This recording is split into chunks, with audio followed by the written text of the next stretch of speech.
Fear might be stopping you from living the life you want, don't you think? Do you think too much, hesitate, or put things off because the what-ifs are bigger than your dreams? We'll look at the timeless wisdom of Miyamoto Musashi, the best samurai, and show you how to get over your fears and do big things in this video. His lessons will not only help you deal with the problems you face, but they will also give you the power and confidence to move forward. Step 1. Just do one tiny thing. Doing something big is not the first thing that you need to do to get over your fear.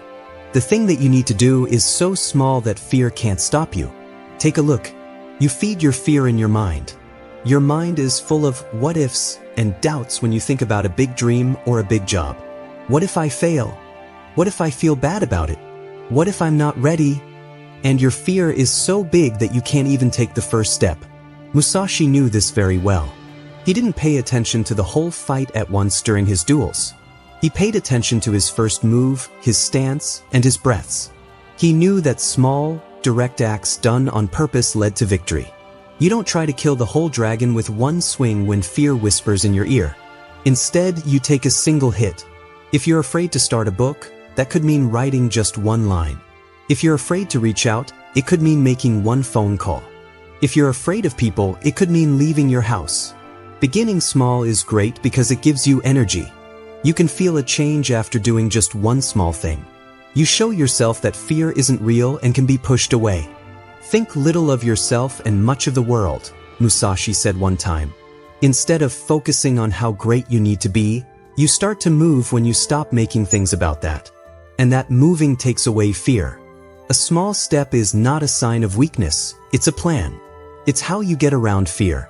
That's right. You can use it in your daily life if the great warriors did. Step 2. Ask yourself, what's the worst that could happen? A lot of the time, fear grows when no one speaks. It gets bigger the more you try to avoid it. Putting it straight out there is one of the best ways to cut it down. What's the worst that could happen? This question makes your hazy, dark fears come out into the open. Musashi knew how important it was to be clear. He trained not only to fight, but also to handle his thoughts well. You must understand that there is more than one path to the top of the mountain, he wrote one time. For that reason, there is always another choice, even when fear tries to hold you back. When you ask yourself this, you learn that the worst thing that could happen isn't always as bad as you think it is. You might want to start a business. You'll lose everything, your fear tells you.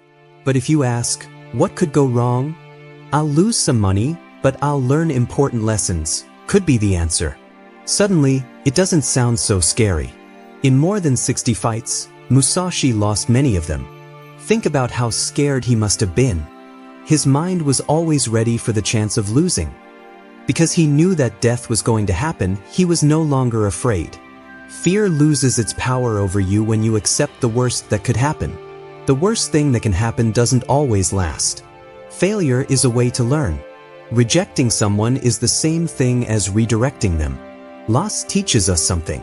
When you name your fears and face them head-on, they get smaller and easier to handle. When you're scared to move, stop and ask yourself, what's the worst that could happen? Next, ask yourself, and if that happens, can I make it through it? Most of the time, the answer is yes. That's when you understand your fear was just a lie. Step 3. Focus on curiosity. You can't be afraid and interested at the same time. Courage asks, what might I find if I try?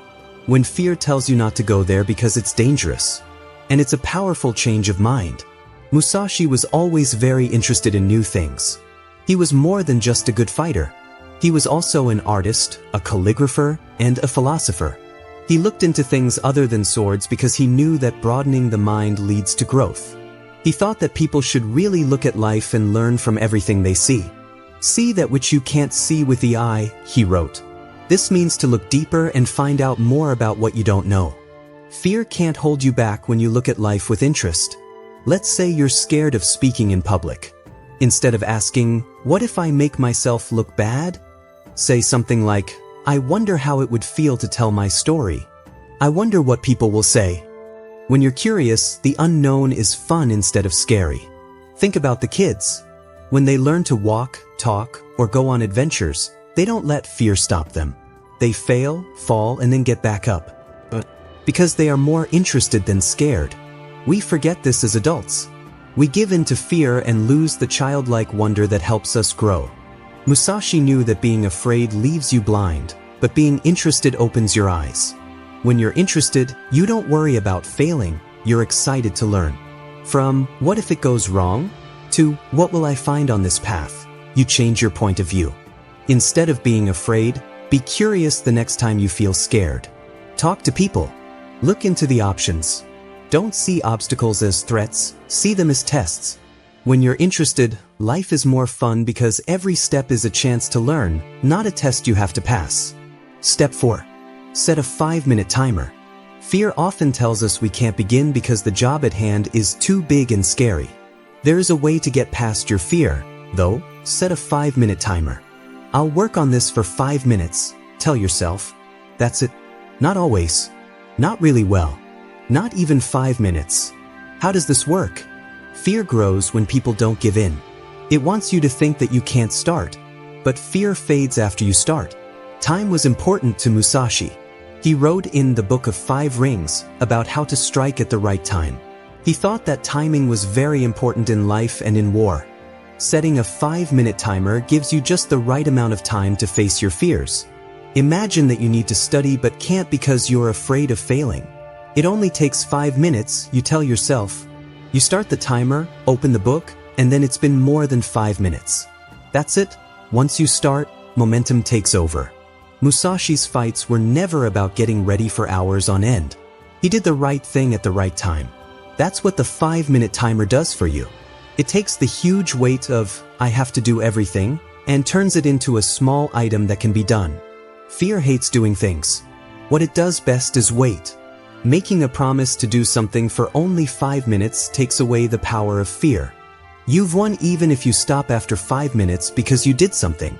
Those 5 minutes add up over time. They become habits. They end up being wins. Remember that success is made by taking small steps forward over time, not big leaps. So use time as a tool when fear tries to stop you. Not even 5 minutes. That's all you need to start. Step 5. Think of your future self. Fear can get in the way of our present and future selves. To get over our fears, we need to picture the person we want to become. Musashi thought this way all the time and trained hard to become the hero he wanted to be one day. He knew that each fight, practice, and choice he made would make him the man he would become. What kind of person do you want to be in 5 or 10 years? Think about whether giving in to fear will help you get there or stop you. Fear can make us feel safe in the short term, but if you want to live a free, strong, and growing life, your future self needs you to take chances today and push past your fear. If you're scared to start a job, it will help you in the long run and give you more confidence. If you don't do anything now, you will regret it later. In the long run, Musashi never let short-term fears decide what would happen to him. He fought, lost, and learned, but he always kept going. When fear tries to stop you, think of your future self and how grateful they will be when you do what you need to do today. That picture will help you get stronger to keep going. Step 6. Talk to yourself like a friend. The sound inside your head is one of the main things that scares you. It says, "This is not possible. You're not good enough. You'll fail." That reviewer inside you can be mean. The truth is that you wouldn't talk like that to a friend. So why do you talk like that to yourself? Getting control of oneself was important to Musashi. He knew that the biggest fight wasn't with other people, but with himself. He wrote once, "You must train day and night, making your spirit shine and your mind sharp." Asterisk, to improve your thinking, you need to learn how to talk to yourself in a wise and kind way. Talk to yourself like you would a close friend when you're scared. Say, "It's okay to be scared, but you're strong enough to try," instead of, "You're going to fail." Say, "Even if it's not perfect, you'll learn something valuable," instead of, "You'll look bad." Everything changes when you change the way you talk to yourself. For some, it turns fear into hope. It changes doubt into agreement. Fear's best weapon is taken away when your inner voice turns into your friend instead of an enemy. Musashi worked out both his body and his mind. He didn't let bad thoughts steer him wrong. Even when things got tough in war, he trained his mind to stay calm and focused. You can work on that skill right now by becoming your own friend. You spend more time with yourself than with anyone else. What you say to yourself is important. To get over your fear and do a lot of things, you need to change the way you talk to yourself so that it encourages courage instead of doubt. When fear talks to you next, talk back. Smile, be strong, and cheer people up. You should talk to yourself like a friend who has faith in you. Because fear will not be able to control you as much when you do that. Step 7. Celebrate the try, not just the win. A lot of people only party when they win. But there's a catch. Fear will always win if you only enjoy the outcome. Because fear knows that outcomes aren't always certain. And if all you think about is winning, fear will stop you from trying at all. Musashi lived in a different way. It wasn't just wins that made him happy, it was also growth. His ideas were based on hard work, focus, and learning. Do nothing that is useless, he said one time. Every try, every drill, and every attempt did not go to waste. They were steps toward getting better. When you enjoy the try, you let go of the fear of failing and do something. You change your attention from the result to the process. For instance, if you're scared of public speaking, be proud of the fact that you did it, even if it wasn't perfect. If you're afraid to start a job, be happy that you did, even if it's only a small step. Having a party after a try boosts confidence. It tells your brain, do something, not be perfect. And fear can't stop you when you're praised for what you do. Musashi wasn't perfect, so he didn't win every fight. He won because he kept trying, learning, and going to class. His strength was that he never gave up. By recognizing your hard work, you make yourself more determined to keep going. So, make it a habit to enjoy every time you face your fears and do something anyway. Make a face. Give yourself a reward. I did it, tell yourself. I got over my fear and moved on. That's already a win, even though the final score hasn't come yet.